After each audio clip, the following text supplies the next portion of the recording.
Hey, everyone. Welcome. What's up, YouTube? So I usually have my all black background, which I totally like, and I have all this delaying in the video.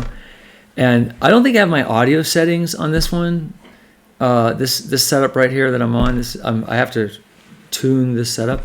So I'm probably not even speaking in sync on the recording, but that's all right. We'll get through it. So I'm just going to talk very briefly about the MOU with Iran. Memorandum of Understanding. A lot of people are criticizing it, saying, well, there's nothing in it. It doesn't have all the detail. And I'm here to say that understand that it is a memorandum of understanding. It's like the first step. So do we understand each other? Do we have these things in agreement? We understand each other with this memorandum? And they go, yeah, we think we agree with that. We think we understand each other on that. Yeah, so let's talk about that. Yeah, it sounds like we understand each other. So let's sign this because it sounds like we understand each other. That's just the start, right? That's not the contract. It's just an understanding. Look, you said you understood us, so now we're going to pursue the detailed agreement, which will go into more details. But everybody's getting all riled up about the memorandum of understanding. And one of the points that they're having trouble with, and not, when I say everybody, I don't mean everybody. It's just a lot. I didn't say everybody. It's just a lot of people. We're talking about, newscasters are talking about it, and they're spewing it out into the news, which means other proletariat are talking about it. Voters are talking about it, whatever. So here's the thing. The logic, the initial core logic, even from the Iranians, is, well, everybody else has ballistic missiles. This is the issue that they're having with. We all know we don't want them to have nuclear weapons. That was like the foremost upfront issue. And then to me, the other foremost upfront issue was that they assassinate their public. That's got to go. You can't just keep doing that. That's really bad. In fact, that's so bad that the people that are in charge that were doing that, they shouldn't even be allowed to be in charge anymore. That would be the memorandum of understanding, is that you're packing your bags and you're going to jail for crimes against humanity. That's what it would be. I would call it an international war crime, even though it's on their own soil. Right? So I wouldn't even let them, it'd be like no nukes, and you're not in charge anymore. Get out. That's it. So that's how I do it. But apparently we're like negotiating with the bad people. Or Trump is kind of saying, well, that's a different group of people. The ones that were really bad, we killed them. And there's might be a little bit of those left, but they're not in charge now. This new group is more reasonable. Okay, I don't have any proof of that they're more reasonable. I don't know any details about it. You probably don't either. So I can't give it any genuine credibility, right? It would make sense. Like, you're not going to go, oh, okay, let's just accept that assertion that these are different people. No, I don't think they're different enough. And there's a whole line of thinking we could go down there, but we're going to keep moving in this direction that we're already in. So it gets to this ballistic missile issue. And the core logic, which is very sound, is that all the other nations have ballistic missiles, so Iran should be able to have them too, in all fairness. And that makes sense, in all fairness, in that basic logic. The problem comes into play when we realize and we acknowledge that Iran is of a different mindset, which goes back to what I was just saying, that are these people really different?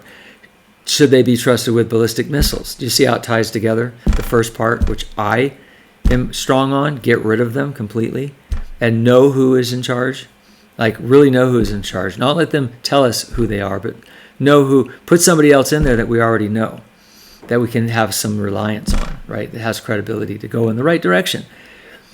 So that's what it comes down to, is they want ballistic missiles. And because they're different, so we have to say to them, or what, this is, if you're going to just open up, the elephant in the room is, look, you guys are really bad people.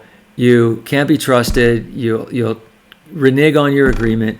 We know how you've been, which means that's how you are. And, you just can't be trusted with ballistic missiles. Like, you actually want to use them. See, we don't want to use them. In fact, your existence of having them is, by and large, what makes us want to have them. So that's the issue. That's what's going on. But if you want to just make up our own contract right now, just thinking about it, you could put some comments on what you would want in the contract. I would tell you that would be this. They open a passage. They don't obstruct us. We go in and we get the nuclear dust out. We do it. We dig it. We pull it out and take it with us. And then we can plug the hole up. Then 2, I wouldn't give them the hole back. Plug the hole up completely so that if they try to get the hole again, they'd have to dig it all over again. Don't give them the hole back, because they can just run down in there and start doing secret things again. So don't give them the hole back. All right? And it has to be a new leadership that believes fundamentally and philosophically and spiritually that it's wrong to assassinate the public of Iran. You just can't do that anymore. Those people are just as good genetically and intellectually and in every way. And I'm not saying that has to be a requirement. Maybe if they were even less so, we still wouldn't want to just let the government of Iran assassinate them. But I'm just saying that they're high caliber people in every way. And they should be protected. They should not be assassinated. So that would have to be in it. You can't do that anymore. You can't have your nuclear dust. We plug the hole. And at least for right now, no ballistic missiles, because, unless you really knew who was being put in there, and then if you knew who was being put in there and they had all those great thoughts and beliefs and intentions, then it would be like, well, why would you even need them? If you're going to be like that, nobody wants to shoot at you. They just won't. And we'll just adopt you into our fold, and you'll now be protected by the United States. Instead of having to, fight with the United States, you would now be under the protection of the United States. And that's a big protection. That's like more protection than you've ever had in your life. That's more military power. That's more friend, comrade, partner, strength than you've ever had in your life as a country.